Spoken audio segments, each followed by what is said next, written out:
Welcome to Pawan Bagh academy students. I hope सब लोग अच्छे होंगे। तो कंटिन्यू करें। एज यू नो हम लोग का ये एटम वाला चैप्टर चल रहा है, एटम स्ट्रक्चर, जिसमें से लास्ट मैंने आप लोगों को रदरफोर्ड का जो मॉडल था, न्यूक्लियर एटॉमिक मॉडल रदरफोर्ड का, यहाँ तक हम लोगों ने कंप्लीट कर लिया था। लेकिन मैंने एक चीज भी आप लोगों को बताई थी कि रदरफोर्ड ने अपनी एक गलती कर दी कि उन्होंने क्या कह दिया, that atom is unstable, right, due to loss of energy. Atom is unstable due to loss of energy and but ये गलत चीज है। Atom can't be unstable because electrically neutral. अभी हम लोगों ने रदरफोर्ड ने दो चीज बोल दी कि एटम के अंदर जो पॉजिटिव और नेगेटिव चार्ज होते हैं वो इक्वल होते हैं और एक दूसरे को कैंसिल आउट करके न्यूट्रल हो जाते हैं। दैट्स वाई एटम हमारा न्यूट्रल होता है, देयर इज नो चार्ज। और दूसरी तरफ उन्होंने ये भी बोल दिया that atom is unstable due to loss of energy. Loss of energy means loss of charge. How is it possible when atom is neutral? जब एटम, आपने ये भी बोल दिया that atom is neutral because both charges cancel each out, so how is it possible that atom becomes unstable?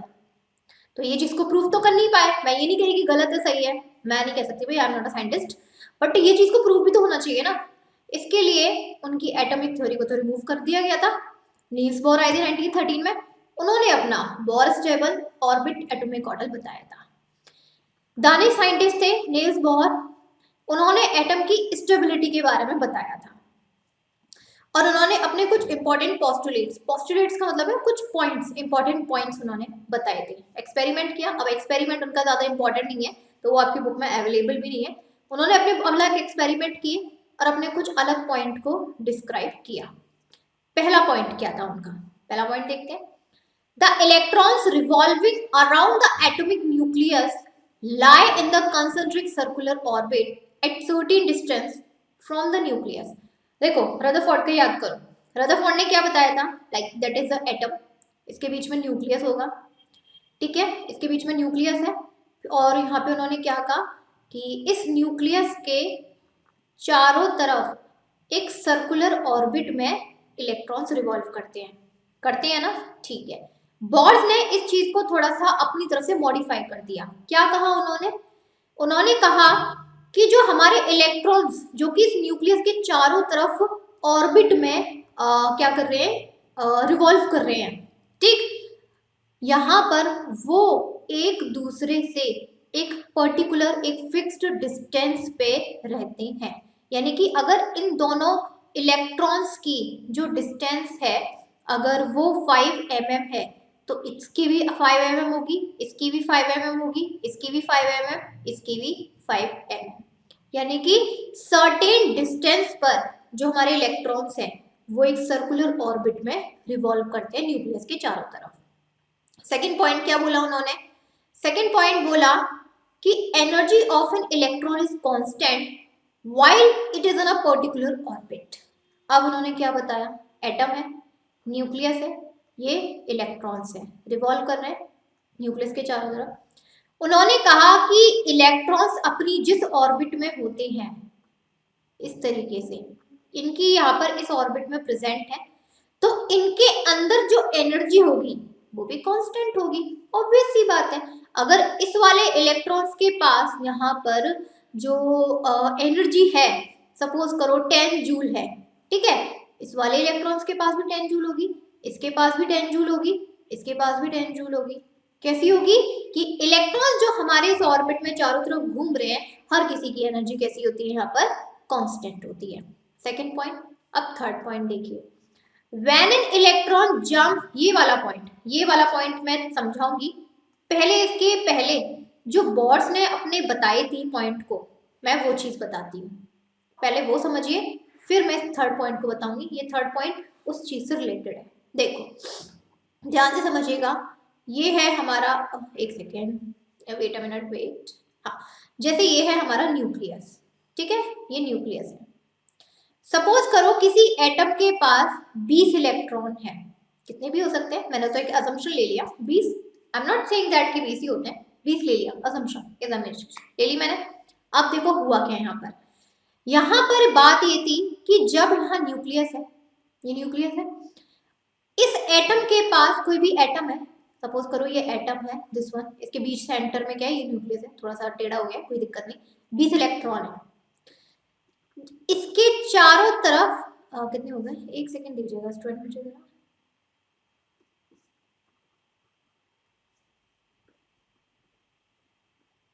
यहाँ देखिए 1 2 3 4 and 5, यानी कि इसकी जो पहली ऑर्बिट थी, पहली ऑर्बिट में सिर्फ कितने इलेक्ट्रॉन्स आए, 5, 1 2 3 4 5, कितने बच गए, 15 बच गए। यानी कि इसके पास जो पहली ऑर्बिट थी, पहला जो सर्कल था, उसकी कैपेसिटी थी कि वो अपने अंदर से 5 ही इलेक्ट्रॉन ले सकता है, उसने 5 ले लिए, 15 बच गए। अब यहाँ पर क्या होगा, अगेन दूसरी ऑर्बिट है, इस ऑर्बिट में सपोज करो 10 इलेक्ट्रॉन आ सकते हैं, 1 2 3 4 5 6 7 8 9 10, ठीक है। यानी कि इसके जो दूसरा सर्कल बना उसकी कैपेसिटी है कि वो 10 इलेक्ट्रॉन्स को कैरी कर सकता है, ठीक है। अभी भी 5 बच गए ना, अभी भी 5 इलेक्ट्रॉन्स बचे। अब यहाँ पे तीसरे सर्कल बनेगा, तीसरा सर्कल बनेगा, इस तीसरे सर्कल में जो बचे 5, उसकी कैपेसिटी कितनी है थर्ड ऑर्बिट की, कि ये 5 इलेक्ट्रॉन्स को कैरी कर सकता है, तो ये 5 इलेक्ट्रॉन्स इसके अंदर एंटर हो जाएंगे, 1 2 3 4 5। इनका सिंपल सा फंडा ये था बोर का कि अगर किसी एटम के पास 10 15 20 5 इतने इलेक्ट्रॉन्स हैं, तो जरूरी नहीं है कि वो फर्स्ट सर्कल में ही आ जाए।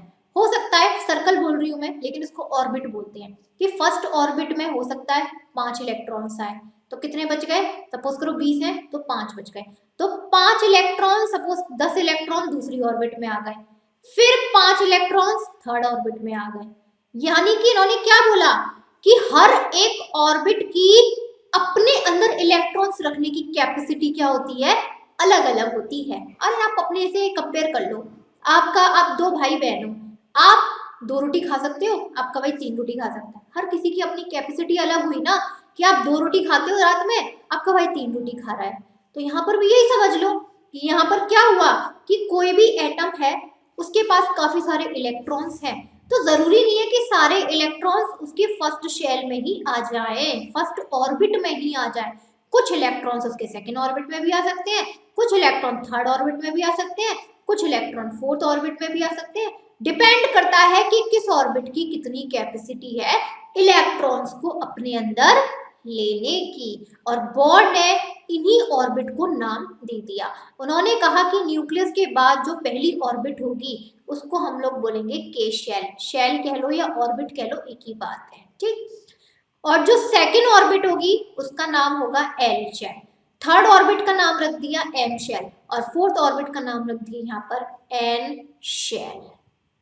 समझ में आया?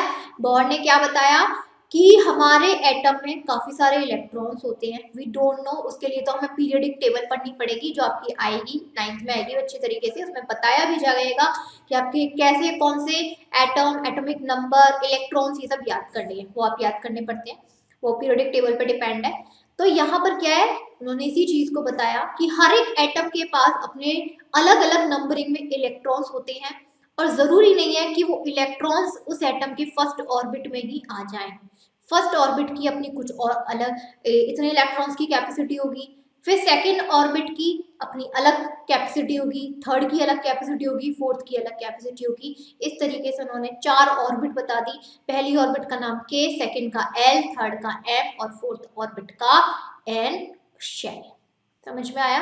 अब मैं आप लोगों को ये थर्ड पॉइंट समझाती हूँ। थर्ड पॉइंट में देखो उन्होंने क्या बोला, when an electron jump from an inner orbit to an outer orbit. देखो पहले तो मैं ऑर्बिट बना देती हूँ, ये है आपका न्यूक्लियस, ठीक है, ये हो गया, कौन सी हो गई, एल, उसके बाद कौन सी आई, यहाँ सॉरी पहली तो के हो गई ना, पहली हो गई के, फिर आई एल, फिर आई आप लोगों की एम, फिर आई आप लोगों की यहाँ पर एन, 4 ऑर्बिट हो गई। अब देखो क्या बोला उन्होंने कि हम लोगों का जो इलेक्ट्रॉन है जब इनर ऑर्बिट से, इनर ऑर्बिट सपोज करो मैंने के ऑर्बिट ले ली, इनर मतलब अंदर वाली, jump from inner orbit to an outer orbit. Suppose करो कि कोई इलेक्ट्रॉन के ऑर्बिट में था, वो के से एल वाली ऑर्बिट में गया।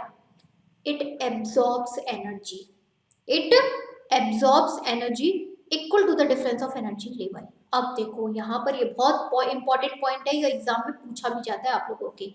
जब कभी भी हमारा इलेक्ट्रॉन इनर ऑर्बिट से आउटर ऑर्बिट में मूव करता है तो ध्यान रखिएगा यहाँ पर क्या होगा, वो हमेशा एनर्जी को एब्जॉर्ब करेगा, ना कि लेस करेगा। अब ये मत कहना कि भाई जंप कर रहा है तो लेस करेगा, ना ना ना। ये बात पे एक बात बताओ, आप घर में पड़े हुए बहुत दिनों से बोर हो रहे हो, अच्छा खाना नहीं खाया, बोर हो रहे हो, बाहर घूमने नहीं गए, क्या होता है आपकी एनर्जी डाउन होने लग जाती है, यार कितना बोरे डे।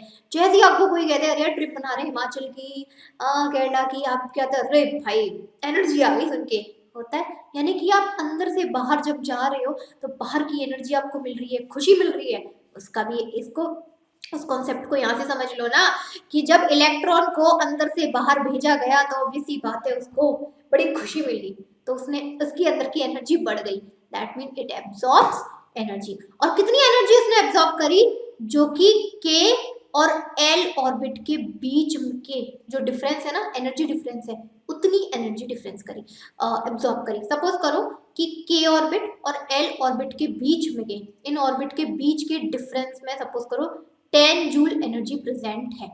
10 जूल, ऐसा होता है ना कि अगर आपसे कहें कि मैं आगरा में रहती हूँ, मुझसे कोई मथुरा चल रहा है, मैंने कहा चलो ठीक है थोड़ा बहुत तो बाहर घूमना हो ही जाएगा, मतलब ठीक है थोड़ा बहुत, यानी कि आगरा से मथुरा ज्यादा दूर नहीं है, सिर्फ 1 घंटे की रास्ता है, 1 घंटे की जाने का 1 घंटा रास्ता आने का है, तो मैं कहूँगी चलो ठीक है थोड़ा बहुत तो बाहर घूमना हो जाएगा, ज्यादा नहीं होगा, तो ज्यादा खुशी नहीं हुई।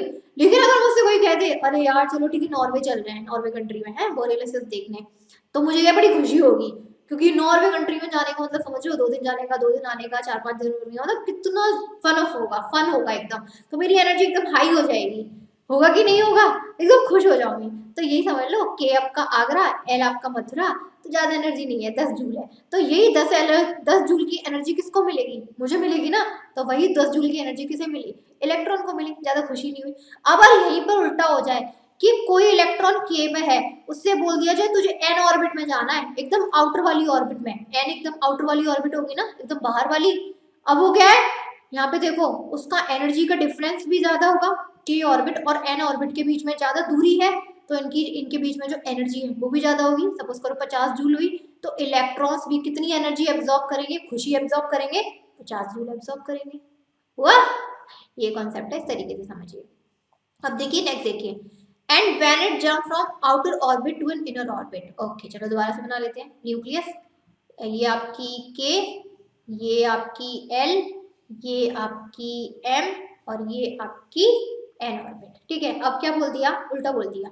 इलेक्ट्रॉन को बोला, चलो सपोज करो कोई इलेक्ट्रॉन एम शेल में है, एम ऑर्बिट में है, मैंने कहा कि तेरे को जाना है के ऑर्बिट के पास, यानी कि मैं क्या कर रही हूँ, मैं हिमाचल घूमने गई, लेकिन मम्मी ने कहा मैं घूम भी नहीं पाई ढंग से, या फिर जो भी था घूम भी ली, मेरी मम्मी ने कहा घर वापस आ जा। मेरे यार घर जाने का मन नहीं है बिल्कुल भी, बिल्कुल भी नहीं जाना। तो ये बड़ा एकदम एनर्जी डाउन हो जाएगी ना, ऐसा लगेगा यार फिर से घर में जाके बंद हो जाना है, फिर से अपनी जॉब में लग जाना है, हाँ बिल्कुल वही डेली बोरियत, एनर्जी डाउन हो जाती है ना। तो यहाँ पर भी यही चीज है कि जब हमारा इलेक्ट्रॉन आउटर ऑर्बिट से इनर ऑर्बिट में जाएगा, इट एमिट्स एनर्जी, एमिट्स का मतलब है रिलीज एनर्जी, वो अपनी एनर्जी को क्या है, रिलीज करेगा। और कितनी रिलीज करेगा, जितना कि हमारे ऑर्बिट के बीच में डिफरेंस होगा। ऑब्वियसली बात है एम ऑर्बिट और के ऑर्बिट के बीच में जो डिफरेंस है थोड़ा सा ज्यादा होगा, तो एनर्जी सपोज करो इनके बीच में 30 जूल है, तो इलेक्ट्रॉन्स भी कितनी एनर्जी को रिलीज करेगा, 30 जूल एनर्जी को ही तो रिलीज करेगा। ये उन्होंने अपने कॉन्सेप्ट को बताया था। बहुत इंपॉर्टेंट, थर्ड वाला पॉइंट तो बहुत इंपॉर्टेंट है। ये वाले 2 पॉइंट तो फिर भी चलो ठीक है, थोड़ा सा रदरफोर्ड जॉन ना उससे मिलते जुलते हैं, थर्ड वाला तो बिल्कुल ही डिफरेंट है, और इन्हीं के बेसिस पर उन्होंने बात करी थी। चलो यहाँ पर थोड़ा सा एक आपका ना पॉइंट है डू यू नो में, उसको हम पढ़ लेते हैं। सी, व्हेन टेबल सॉल्ट, घर में सॉल्ट यूज करते हैं, उसका फॉर्मूला होता है NaCl, sodium chloride, is throne on LPG gas, gas stove flame. आप क्या करो, और नमक लो, उस नमक को ना जो गैस चलती है गैस फ्लेम पर डाल दो, जैसे ही आप डालोगे ना एक येलो कलर की स्पार्क निकलेगी। ठीक, अब नेक्स्ट देखो, ये पहला point, if sodium metal, sodium मतलब सिंपल सोडियम लिया हम लोगों ने, हमने उसको वाटर में डाला, पानी में डाल दो उस टुकड़े को, येलो कलर की फ्लेम निकलेगी। अब यहाँ पे थर्ड देखो, on road sodium vapour lamp, आप लोगों ने देखा होगा रोड पर ये खंबे लगे रहते हैं ना, उस पर लाइट जलती है, कौन सी लैंप यूज होती है? Sodium vapour lamp. जब इसको जलाया जाता है तो इनमें से भी कौन सी लाइट निकलती है? येलो कलर की लाइट निकलती है। आपने तीन चीज देखी कि जब हमने सोडियम क्लोराइड NaCl हम लोगों ने लिया और उसको गैस पर डाला तो येलो कलर की स्पार्क निकली, जब हमने सोडियम के टुकड़े को पानी में डाला तो येलो कलर का फ्लेम निकला, जब हमने सोडियम वेपर लैंप यूज किया तो उसमें भी येलो कलर की लाइट निकली। ठीक, इससे ये हमें समझ में आता है इन तीनों एग्जांपल से, the electron of sodium absorbs energy and goes to outermost shell and come back to inner shell by emitting energy. देखिए यहाँ पर सबसे पहली बात तो इतना तो आप लोग समझ गए होंगे कि यहाँ पे जो मेन मेटल है वो है हम लोगों का सोडियम Na। ठीक है, मेन मेटल कौन सी बात हो रही है? सोडियम की बात हो रही है। सोडियम का पहले मैं आप लोगों को बता देती हूँ कि एटॉमिक नंबर क्या है। सोडियम का जो एटॉमिक नंबर है वो है 11 बेटा। सोडियम का एटॉमिक नंबर क्या है? 11। अभी मत कहना मैम ये कहाँ से आई, ये पीरियडिक टेबल से याद करना पड़ता है, मुझे याद है, आप भी याद करिए। मैं आपको सलाह दूंगी पीरियडिक टेबल से स्टार्टिंग के जो 20 एलिमेंट है ना उनका एटॉमिक नंबर, इलेक्ट्रॉन सब याद कर लो, इट्स वेरी इंपॉर्टेंट। चलो अब देखो यहाँ पे सोडियम का जो एटॉमिक नंबर होता है वो था 11। ठीक है, Na सोडियम। एक काम करते हैं, अब हम ये देख लेते हैं कि सोडियम के पास 11 नंबर है, 11 है, इसकी ऑर्बिट बना लो KLMN। ठीक है, अब यहाँ पर सॉरी एक second students, just give me a seconds. यहाँ पर क्या हुआ, ये है न्यूक्लियस। ठीक है, अब यहाँ पर K orbit, L orbit, M orbit, N orbit, ऐसी तो होगा, सोडियम का जो एटम होगा ऐसी होगा, इसी तरीके से उसमें ऑर्बिट होंगी, होंगी कि नहीं होंगी? और इसमें इलेक्ट्रॉन्स कितने आप लोगों के? 11 है।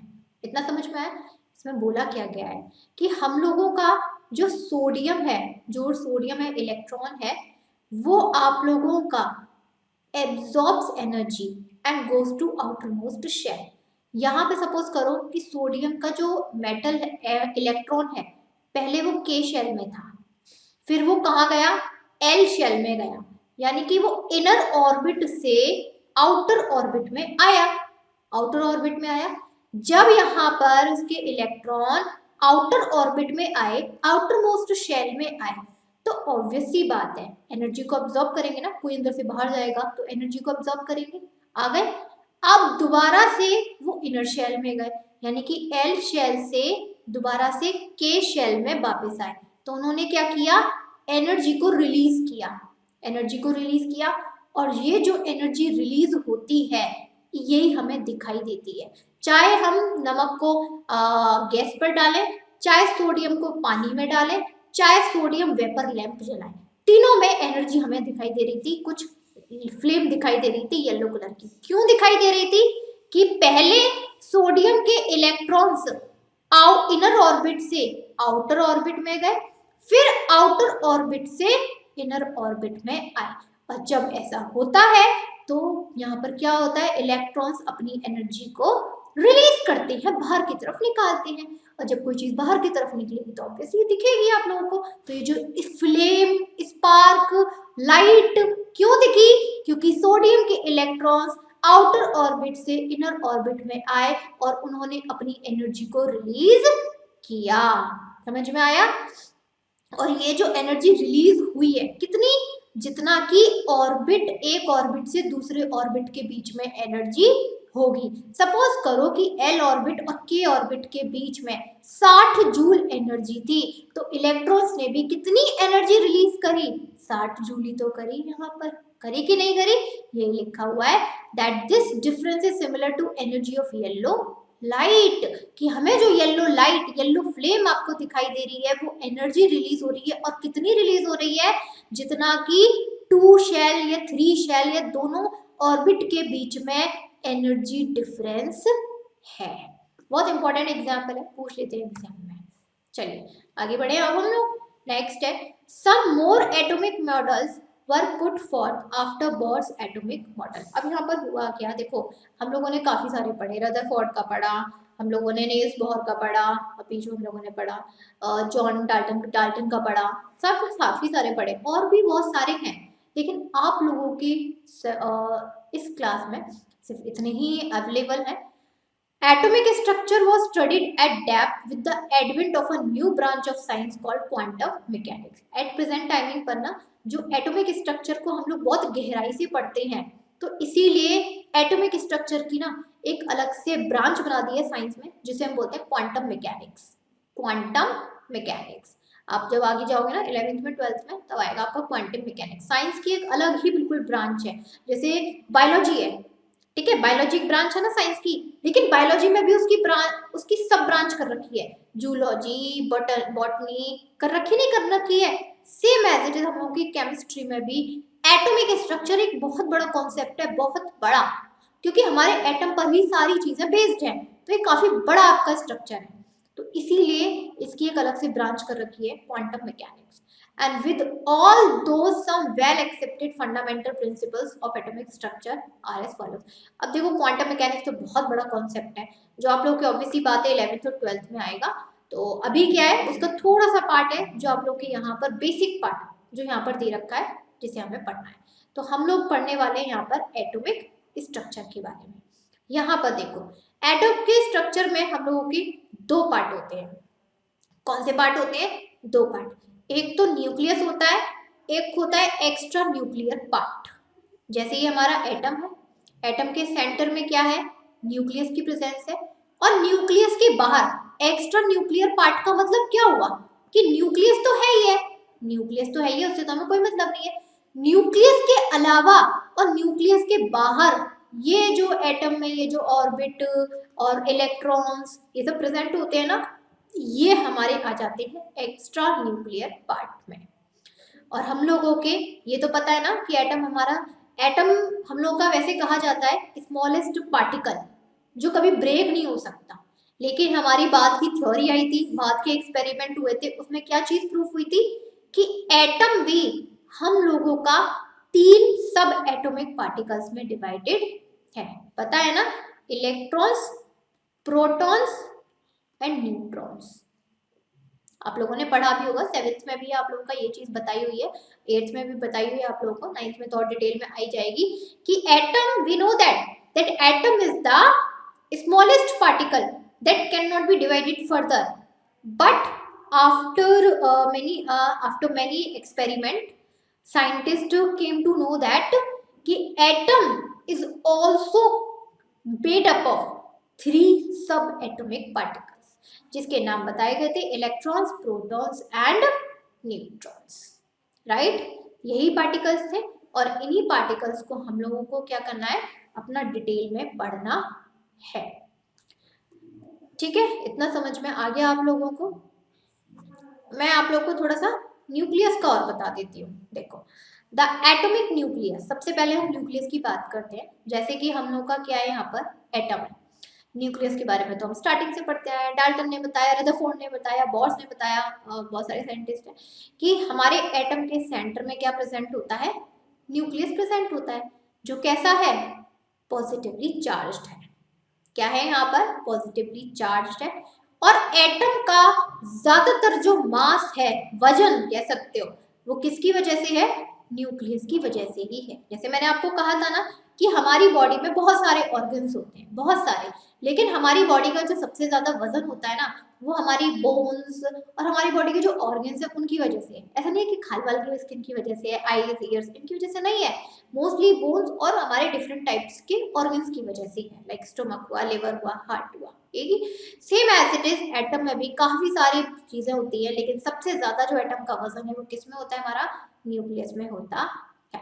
और न्यूक्लियस में हम लोगों के 2 चीज प्रेजेंट होती है। The nucleus contains 2 types of subatomic particles together called nucleons. Nucleons हमारा 2 सब एटॉमिक पार्टिकल से मिलके बना होता है, इसलिए हम लोग न्यूक्लियस को न्यूक्लियॉन्स भी कहते हैं। Nucleus is also made up of 2 types of subatomic particles and that's why it is also called as nucleons. और वो 2 तरीके के जो पार्टिकल्स होते हैं वो हैं आपके प्रोटॉन एंड न्यूट्रॉन। मैंने अभी आप लोगों को क्या बताया बच्चा, कि हम लोगों के जो हम लोगों का यहाँ पर जो 3 सब एटॉमिक पार्टिकल है एटम के, इलेक्ट्रॉन, प्रोटॉन और न्यूट्रॉन है, यही है ना। तो यहाँ पर जो हम लोगों का प्रोटॉन और न्यूट्रॉन है, ये एक्चुअली में न्यूक्लियस के अंदर प्रेजेंट होते हैं। प्रोटॉन हमारा कैसा चार्ज होता है? पॉजिटिव चार्ज होता है। न्यूट्रॉन न्यूट्रॉन पे कैसा चार्ज होता है? Neutral, no charge, zero charge होता है। अब आपको समझ में आया कि न्यूक्लियस हमारा पॉजिटिवली चार्ज क्यों है? क्योंकि न्यूक्लियस के अंदर दो तरीके के सब एटॉमिक पार्टिकल्स हैं, एक है प्रोटॉन, एक है न्यूट्रॉन। जैसे ये न्यूक्लियस है, न्यूक्लियस के अंदर प्रोटॉन है पॉजिटिव चार्ज, न्यूट्रॉन है negative, sorry zero charge. Neutron पे तो कोई चार्ज नहीं है, उसको तो अलग छोड़ दो। प्रोटॉन पे कैसा चार्ज है? पॉजिटिव चार्ज है, तो न्यूक्लियस भी तो पॉजिटिवली चार्ज हो गया। अब समझ में आया कि हमारा न्यूक्लियस पॉजिटिवली चार्ज क्यों होता है? क्योंकि न्यूक्लियस के अंदर दो सब एटॉमिक पार्टिकल्स होते हैं, प्रोटॉन एंड न्यूट्रॉन। न्यूट्रॉन पे जीरो चार्ज होता है, कोई मतलब नहीं है। प्रोटॉन पे पॉजिटिव चार्ज होता है, जो कि न्यूक्लियस के अंदर है। That's why nucleus has also a positive charge. अब आया समझ में कि हम क्या आपको बताना चाह रहे थे? इतना आ गया। अब देखो, अब स्टार्ट करते हैं यहाँ पर हम लोग प्रोटॉन का स्टार्ट कर दें, क्योंकि भाई हम लोगों ने न्यूक्लियस तो चलो ठीक है देख लिया, पॉजिटिवली चार्ज है। क्यों चार्ज है मैंने वो भी बता दिया। अब न्यूक्लियस के अंदर दो होते हैं, प्रोटॉन और न्यूट्रॉन, तो इसके बारे में भी तो पढ़ना बहुत जरूरी है।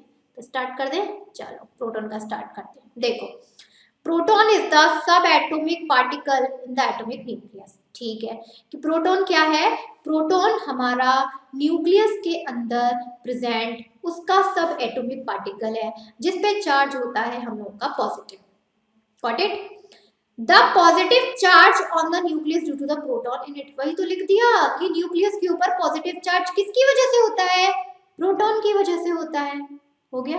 And proton is represented by the symbol P.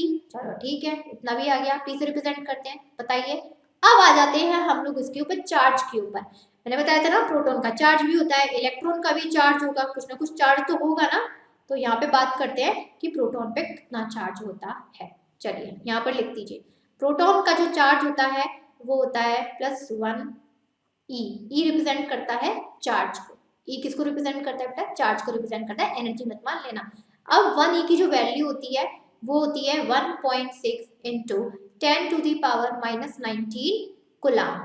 -19 कुलाम। कुलाम is the unit of charge.